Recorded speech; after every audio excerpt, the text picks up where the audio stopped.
Now, how to find the R&S configuration? That is what we were talking, or just going to talk. I don't know whether we have started it. Anyway, so what we have to do is first we'll take the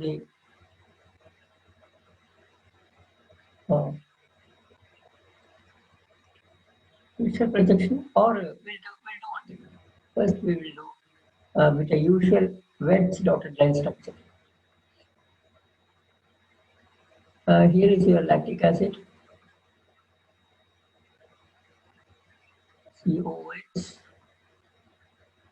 OH, CH3, and H. So the different steps, let me write the different steps of number one, identify the chiral carbon.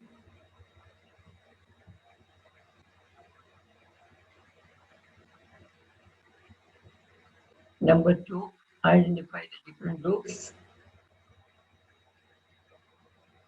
4 different groups. Number three, the priorities.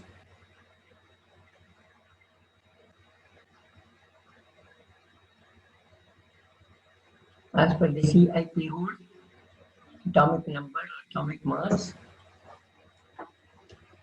And number four, bring the fourth priority group away from the observer.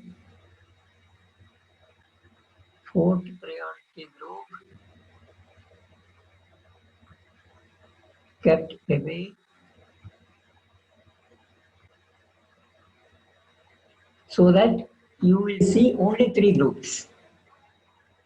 Fourth one is not visible to you. Now move from 1 to 2 to 3. If the movement is clockwise, if clockwise, it is R. If it is anti-clockwise, it is S. This is what you have to do. These are the 4 different steps, the 5 different steps. Don't forget to one by one, you have to follow. Many a times you will miss one of them and it will go wrong. So strictly follow this. Okay. Now, let us apply. You have a chiral carbon here. So I have put a star mark here. This is the chiral carbon. The 4 different groups, COOH, OH, CH3, and H. Now, out of this, the one which is connected to the carbon, chiral carbon, is all these bonds, these atoms. These are connected to carbon. Out of all these 4, you can see the highest atomic number is for oxygen. So that gets the first priority. Then you have 2 which are carbons. One is carboxylic acid carbon and the other is methyl carbon. If you have tie, what you have to do is go for the next atom. You can see here it is oxygen on either side. Here it is hydrogen. So this will get the priority number 2 and this will get the priority number 3 and this 4. Now we have to rotate this molecule in such a way that the priority group, 4th priority group, goes to the back. That means you have to arrange the molecule in this way, rotate this molecule in this fashion so that the H is going behind. H goes like this.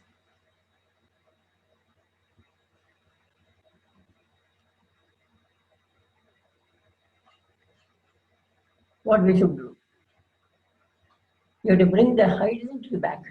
That means, see, look at the what I have to do. This has to go here. When it goes here, you cannot bring it back directly. What you have to do is rotate it. You remember, we can rotate molecule in a cyclic fashion. So this is 1, this is 2, and this is 2. So if H goes behind, the COH will come to this position.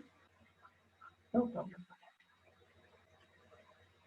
And CH3 comes here. And your OH is remaining on the same side. Now it is easy. Forget about this hydrogen. Priority number 1, priority number 2, and priority number 3. So in which direction is this movement? It is anti-clockwise. So the molecule is S. So this is S-lactic acid.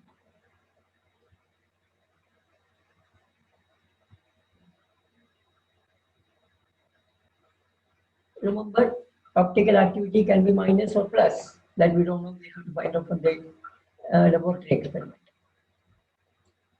So this is how you can find the RS configuration of wedge structures. Now let us look at this one, CH3, HCOOH, and OH. Okay, let us look at this one. Now here it is very easy, very easy. Again, you follow all these 4 steps. So again, priority goes to 1, 2, 3, and 4. Now it is very simple. Nothing you have to do because hydrogen is already behind. Because the actual structure of this molecule is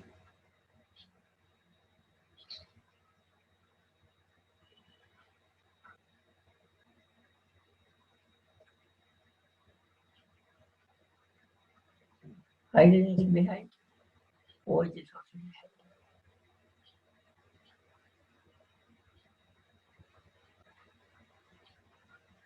So in a Fisher projection, if the hydrogen is vertical, hydrogen is either, the fourth group is vertical, either on this side vertical up or vertical down. You just have to consider the other 3. This is 1, this is 2, and this is 3.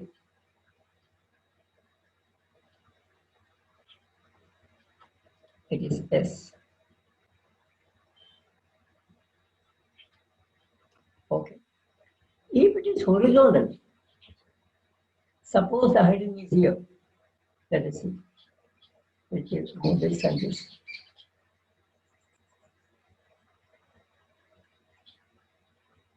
And put the hydrogen here and CH3 here.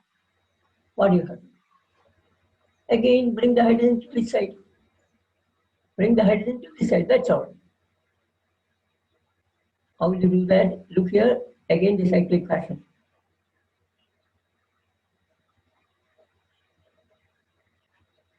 What will you get? Molecule does not change.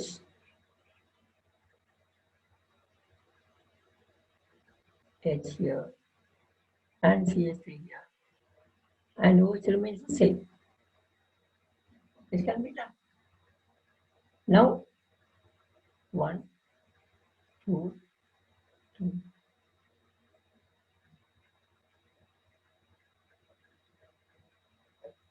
R configuration. Okay. So this is how you find R and S configuration of compounds. And this is what is called absolute configuration. There is another way of assigning the configuration.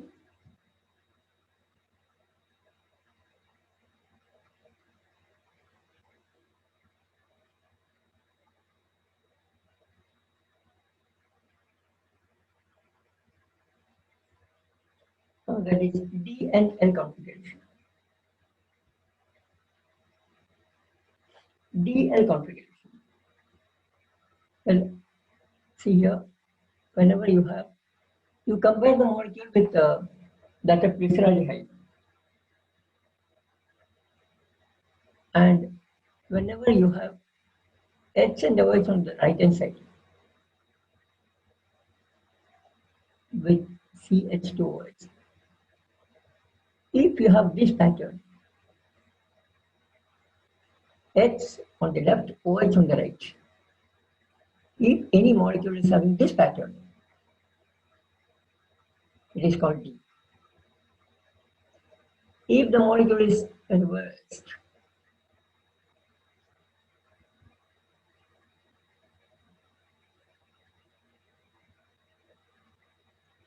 if it is this pattern, it is called L. That's all. Okay. So this is. And remember, what is the CH2OH? It is a least oxidized group. Least oxidized group. In case of lactic acid, we have CH3 here and COOH here. So you have to write always most oxidized group on the top, least oxidized group on the bottom. Okay. So that is the end of our stereochemistry chapter. Now we will go to aromatic hydrocarbons. Quickly we will just go through aromatic hydrocarbons. Benzene and its molecules. Here is benzene. A nomenclature you must be knowing. I will just draw the structure of a few compounds. If I put a CH3 here, I call it as toluene. OH here, I call it as phenol. NH2 here, aniline. Okay, please complete the structure. I'm not drawing it. Don't simply write. Okay, and CHO, it is benzaldehyde. COOH is benzoic acid. And what about N2Cl? N2Cl, diazonium chloride.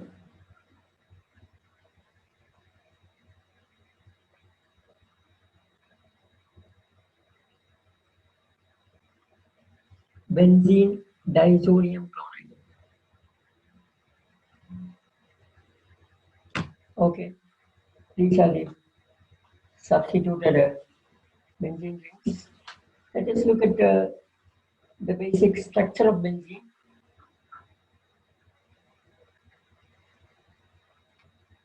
You can write the different resonance structures of benzene. Most important resonance structures are these two.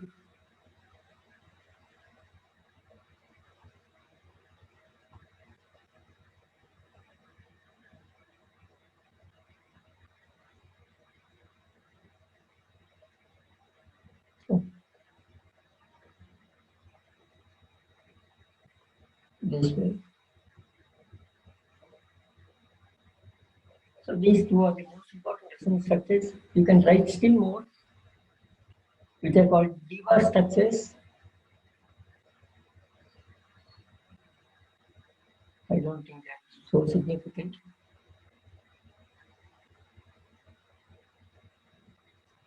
So you can draw a resonance structures like this.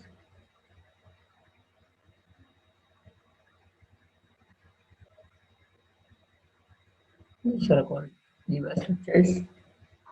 And still we have one.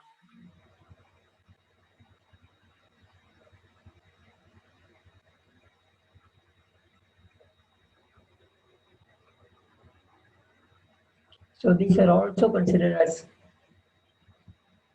resonance structures of benzene molecule. But they are very high and stable, least contributing. The molecular orbital picture.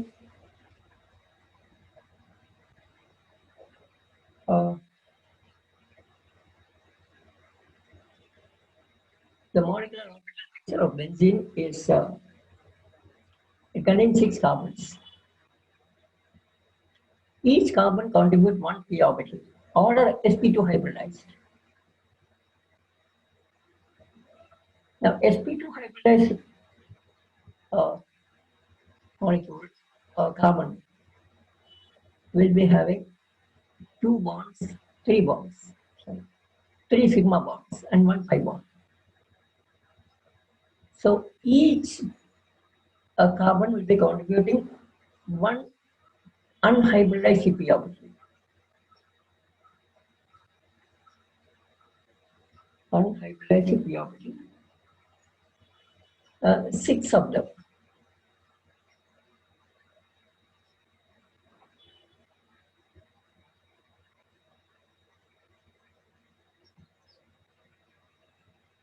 Six unhybridized CP orbital. Okay. And that will generate six molecular orbitals. Three bonding, three anti-bonding. 1, 2, and 3, 4, 5, and 6. 6 bonding and 6 anti-bonding. So here is Psi1.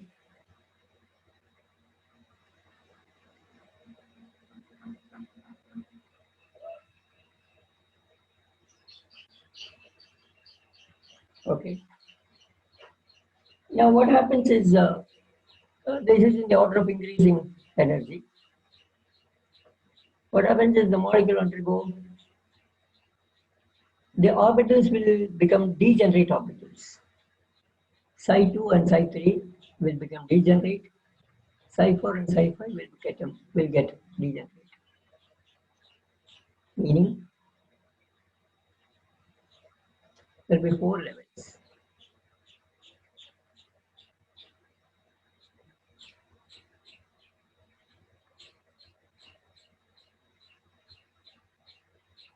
Degenerate orbitals means molecules, the orbitals will be having the same energy.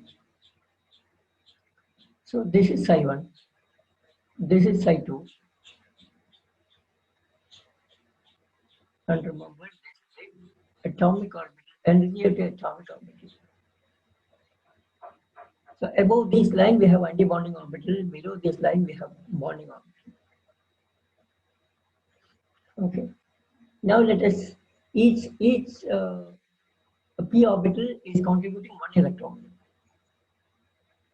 So we'll put, so there will be total 6 electrons. So 2 electrons goes here.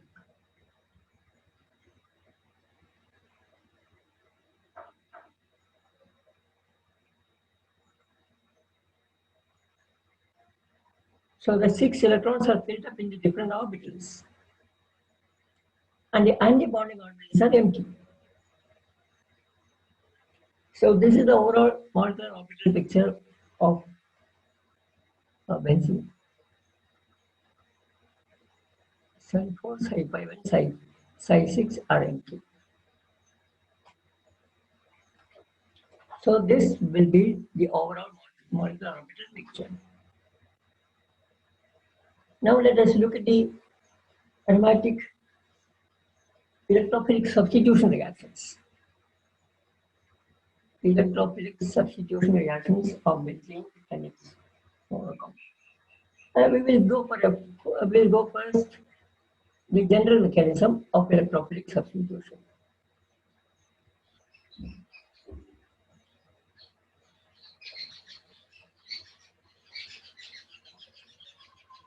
Now the general electrophilic substitution mechanism, it contains 3 steps.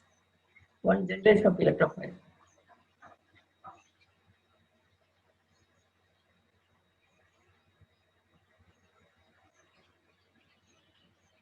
Write down generation of electrophile.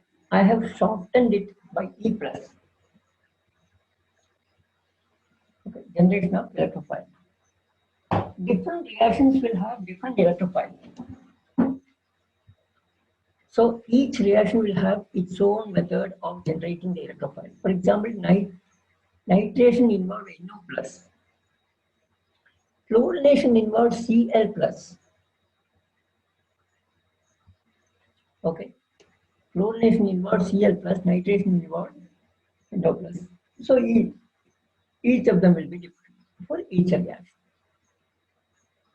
Second step is attack of electrophile.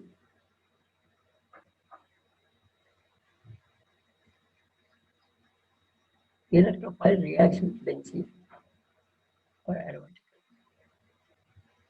First to form a pi complex and then a sigma complex. Now what is this concept? See here, you have the electrophile, or let me put it this way. I will draw the benzene ring in a perpendicular fashion.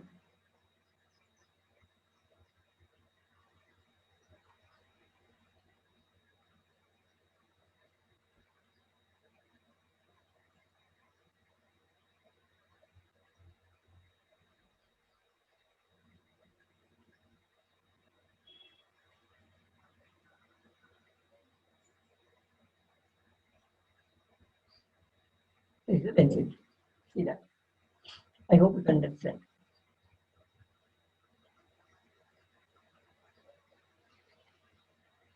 Let me make it a little more.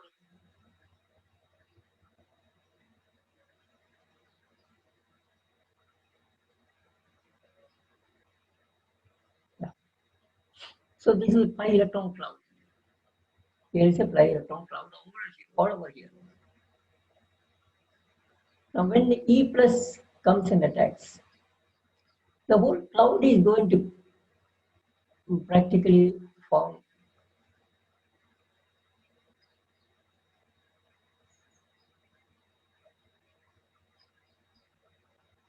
all the electronic charge on this cloud will jump onto the E plus to catch it.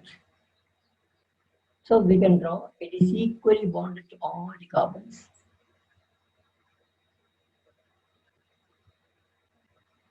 It is equally bonded to all the carbons.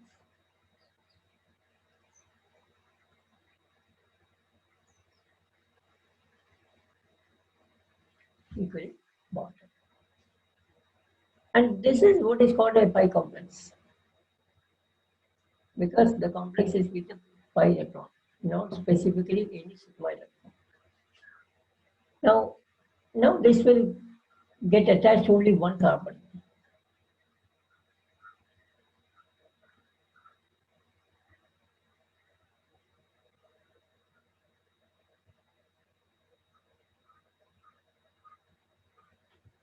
Only one carbon. Meaning this we have to. The first step is this one.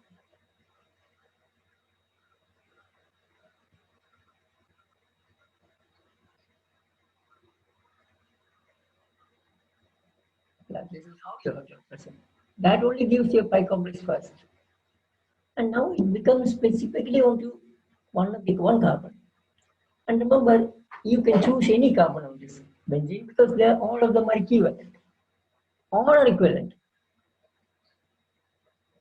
Okay.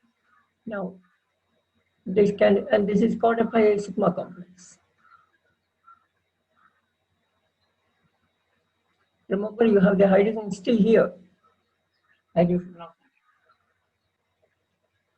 Now this can be resonance stabilized like this.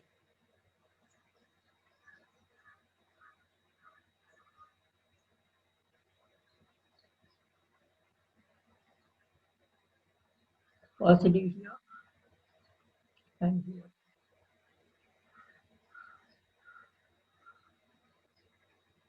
This is resonance stabilized. You can write two more structure, one more structure.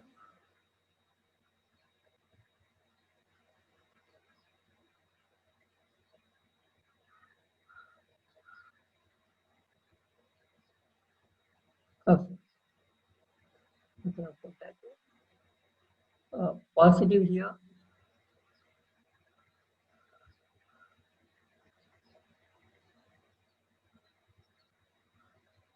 H.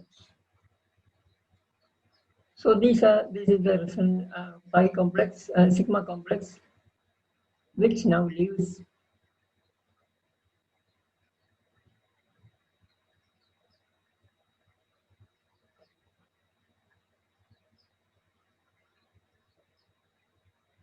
So removal of a proton.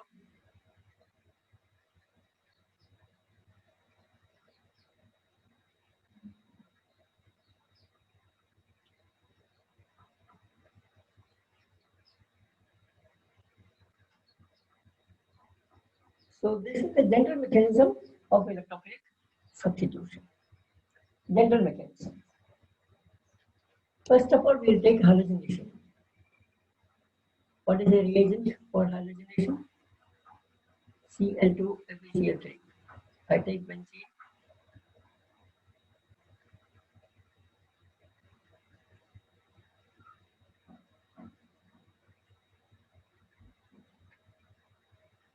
Cl2 FeCl3. The product is going to be chlorobenzene.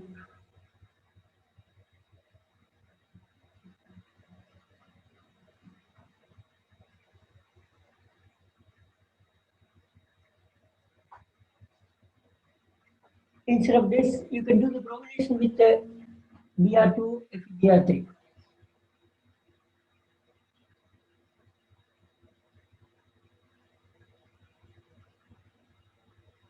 What about the mechanism? Mechanism here, there is no problem. The Br plus is a electrophile. Br plus. How do you generate Br plus? Look, Br, AlBr3.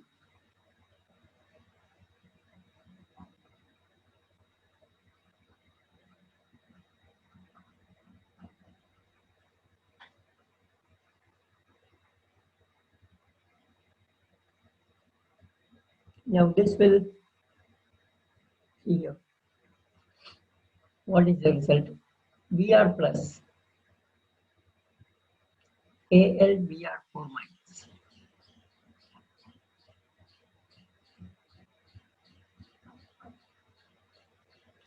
AlBr4 minus. So this is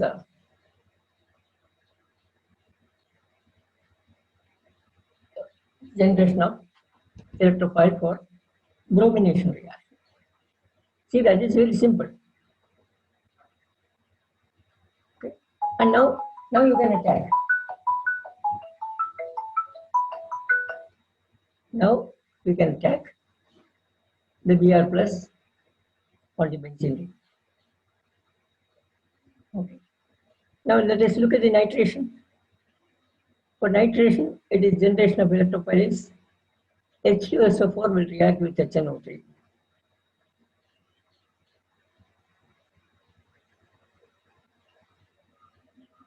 And that will form NO2 plus H2O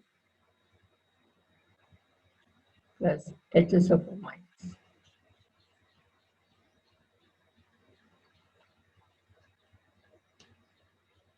Okay. And this NO2 plus is acting as an electrophile.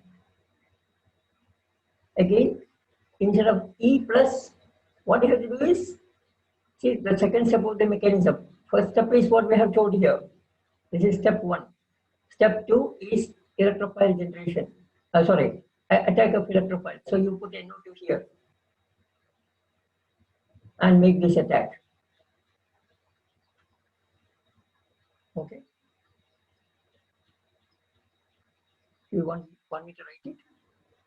At least one of them. Let me see. I will just put it here. See here. Okay. Yes. Let me put this. Remove all the E and we'll put NO2. That's all.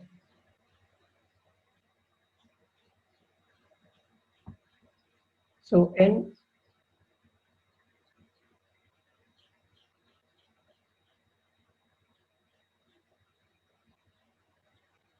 plus, yes, and when it attacks here, from here to here, this will get polarized. So it is going to be N double bond on this side, O minus on this side. And one more positive on the benzene ring. And positive here also on the nitrogen. Because see here, this positive of the nitrogen will not go because one bond is coming from here and one bond is leaving from here. That is why this nitrogen positive will not go. 4 bonds of nitrogen will have a positive charge. See that?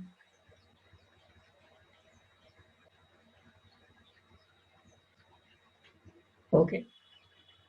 Now the last step is step number 3 here, loss of proton.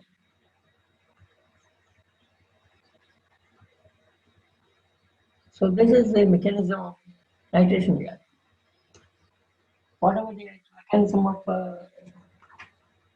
sulfonation? Sulfonation, it is H2SO4 plus H2SO4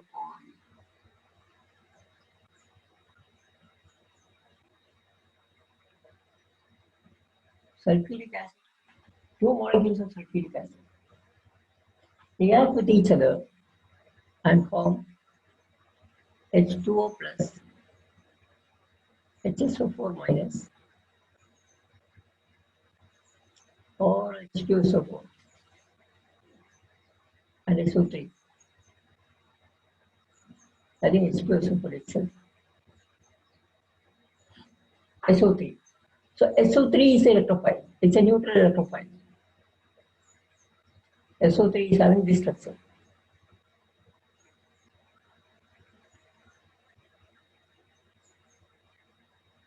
This is black.